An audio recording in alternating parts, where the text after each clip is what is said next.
By 878, England didn't exist, and it was one bad winter from never existing at all. 6 of Britain's 7 Anglo-Saxon kingdoms were already gone. The last king still standing was hiding in a swamp, with a handful of men and no army left.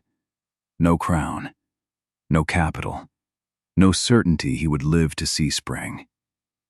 This isn't the story of a king who planned a nation into being. It's the story of how there almost wasn't one at all, and of the single, stubborn kingdom that refused to disappear when every single one of its neighbors already had, one by one, in less than a generation, until only a swamp stood between 6 fallen crowns and total conquest. Was England built by a plan for unity, or by the last kingdom left standing? Before England, this island was 7 separate pieces, and none of them agreed on much. In the south, Wessex. Across the Midlands, Mercia. For generations, the strongest of them all. To the north, Northumbria, isolated and often at war with itself. And scattered between them, East Anglia, Kent, Essex, and Sussex. Each with its own king, its own dialect, its own royal line, and its own ambitions. Later historians gave this patchwork a tidy label: the heptarchy, the rule of 7. The reality on the ground was messier. Borders shifted by the decade. Smaller kingdoms rose, fell, or were quietly absorbed by larger ones. By the 9th century, 7 was close enough to the truth to matter. But it was never a fixed number, and it was never a united front. For generations, the enemy of each kingdom wasn't a foreign invader. It was the kingdom next door.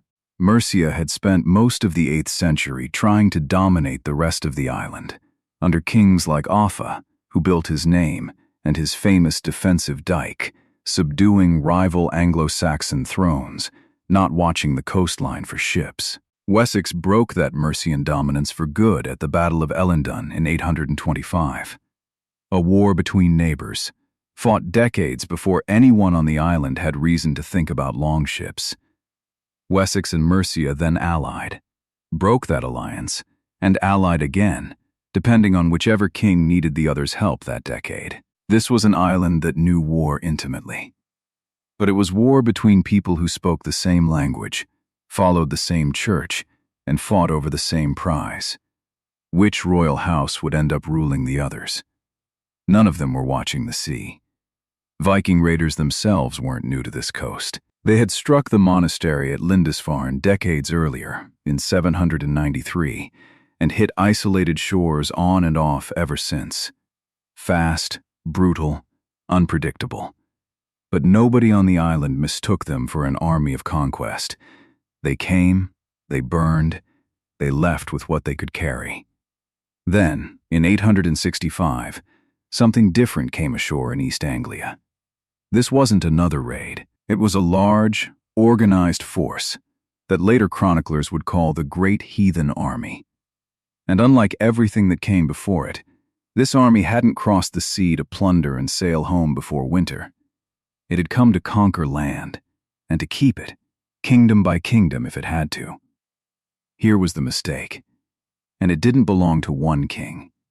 It belonged to all 7 of them. Every kingdom on this island still assumed its real rival was the crown sitting across its own border. None of them prepared for the possibility that, for the first time in living memory, all of them were now facing the exact same enemy at the exact same time. What happened over the next decade wasn't one battle. It was a collapse, kingdom by kingdom. In 867, Northumbria fell first, and it fell partly because of its own internal war. 2 rival kings, Ella and Osbert, had been fighting each other for the throne when the Viking army struck York. Faced with an outside enemy, the 2 briefly joined forces to retake the city. Both died in the attempt. Northumbria had no king left capable of resisting. In 869, East Anglia followed. Its king, Edmund, was captured and killed.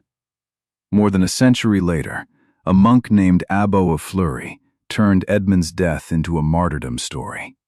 Tied to a tree, shot through with arrows, his severed head later reunited miraculously with his body. It's a powerful legend, and it built a religious cult that lasted for centuries. But it was written generations after the fact, by someone who wasn't there. What the contemporary record actually confirms is simpler, and just as final. Edmund was dead, and East Anglia had no king left to replace him. In 874, Mercia broke apart. Its king, Burgard, gave up and fled to Rome. The Vikings didn't bother occupying all of it directly. They installed a puppet ruler, Ceolwulf II, to govern what remained of western Mercia on their terms, while the eastern half slid fully into Viking control. 6 of 7 kingdoms, gone or subjugated, in less than a decade. Only Wessex remained fully independent. Then, in the depths of winter, early in the year 878, even Wessex nearly followed them. Guthrum's army struck during the 12th night celebrations at the royal court in Chippenham. The one moment nobody expected an attack, and caught the kingdom completely off guard. Its king, a man history would eventually call Alfred the Great, though nothing about his position that winter looked great, was forced to flee with a small band of loyal survivors into the marshes of Athelney in Somerset, while nobles across Wessex began quietly submitting to Guthrum rather than risk everything on a king who might already be finished. This was the bottom. No standing army, no secure territory beyond a patch of wetland, no ally left on the island who hadn't already fallen. If Wessex went down here, it wasn't just one more kingdom disappearing. The entire idea of an independent, self-governing island for the Anglo-Saxon peoples went with it. What Alfred did next wasn't a single flash of genius that saved everyone by himself.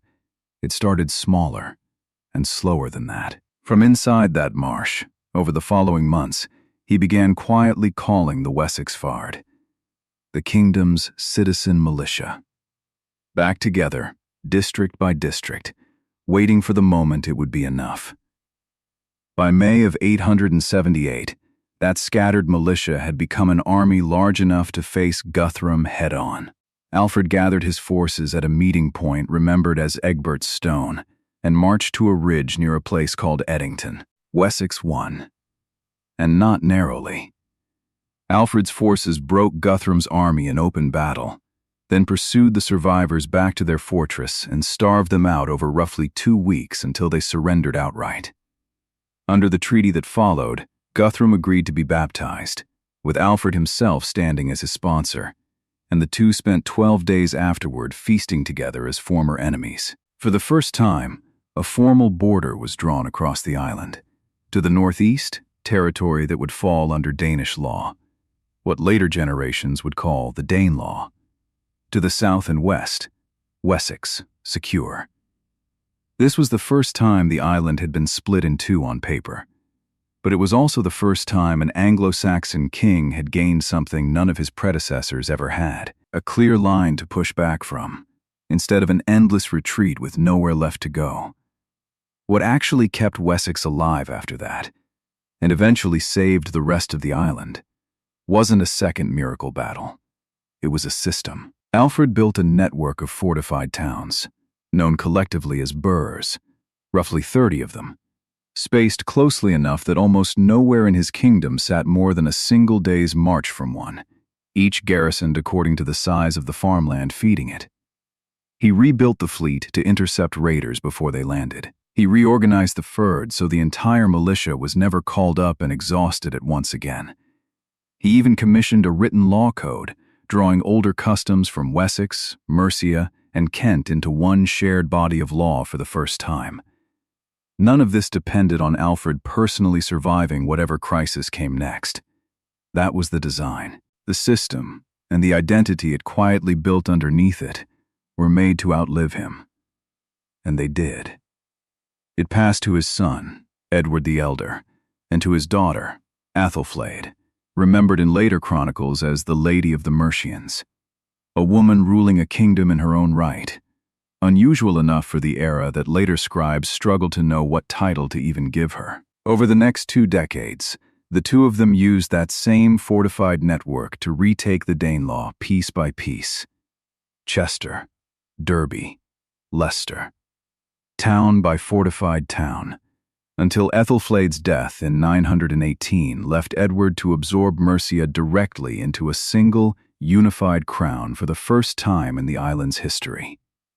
By 927, Alfred's grandson, Aethelstan, went further than either of them. He marched into Viking-controlled York, expelled its ruler, and became the first king in this island's history to hold every Anglo-Saxon kingdom, plus the old Viking territories in the north, under one single crown. Even Constantine II of Scotland submitted to him that year, in a ceremony meant to settle the border for good. It didn't. That unification lasted exactly 10 years before it was tested to its breaking point. In 937, Constantine turned on the agreement he had made, joining a coalition formed specifically to undo it. Norse forces from Dublin under Olaf Guthfrithson, Scotland under Constantine himself, and the Kingdom of Strathclyde, three rulers who otherwise had little in common, combined against Aethelstan in a single, enormous battle remembered as Brunanburh. Its exact location is still debated among historians today. More than 30 sites across northern England have been proposed, and no reliable casualty count survives from either side. But the Anglo-Saxon Chronicle preserved something rare for this period, an entire poem written about the battle, calling it a slaughter unmatched on this island since the Angles and Saxons first arrived, generations earlier. Aethelstan won, with his younger brother Edmund fighting at his side. And for the first time, a single king held nearly the entire English-speaking landmass, styled, in some charters of the period, as Rex Totius Britanniae, King of all Britain. Brunanburh cost both sides heavily. The poem preserved in the Chronicle claims that 5 enemy kings and 7 of their earls were left dead on the field. Numbers that may be inflated for effect, in the way early medieval poetry often was, but which point to a battle remembered as exceptional even in an age already used to slaughter. The Chronicle rarely gave any single battle its own poem. Brunanburh got one, and it was still being copied and read generations later. Something existed now that never had before on this island. One crown, stretching across nearly everywhere Anglo-Saxons and their former rivals lived, from a starting point that, 60 years earlier, had been a king hiding in a swamp, with nothing left to his name but a handful of loyal men. That unity did not hold cleanly. Aethelstan died just 2 years later, in 939, and Olaf Guthfrithson moved almost immediately to retake York and much of the north. The unity Brunanburh had just paid for in blood was already slipping. Full control of Northumbria wasn't secured again for the West Saxon line until 954, when King Edred finally expelled its last independent Viking ruler, Eric Bloodaxe. Renewed Viking raids would return again within decades, under a much weaker king named Athelred. And even then, the island would face one more full Viking conquest before the story was truly finished, when the Danish king Knut took the entire English throne in 1016.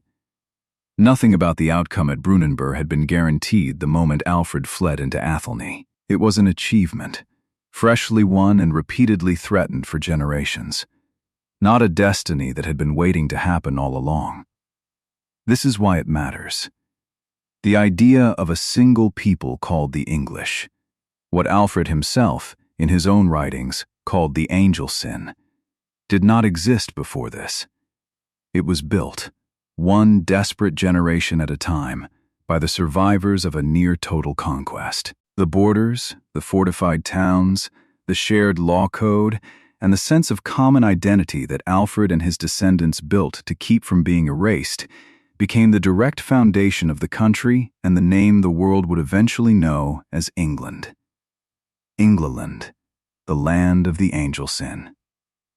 Here is the irony sitting at the center of the entire story. The invasion that came closest to wiping out Anglo-Saxon England completely was the same pressure that forced it to unite. Or disappear for good, one kingdom at a time, the way 6 of its neighbors already had. If Alfred hadn't survived that winter in the marshes of Athelney, there may never have been a country called England to speak of at all. So, was England built by a plan for unity, or by the last kingdom left standing? There was no blueprint waiting to be followed, and no vision drawn up in advance by any of the 7 kings who ruled this island before 865. There was only one kingdom that survived long enough and adapted fast enough to reshape everything else in its own image. It took one Viking army to nearly end England before it had even begun. It would take one more Viking defeat, over a century later, to finally close the age that made it possible in the first place.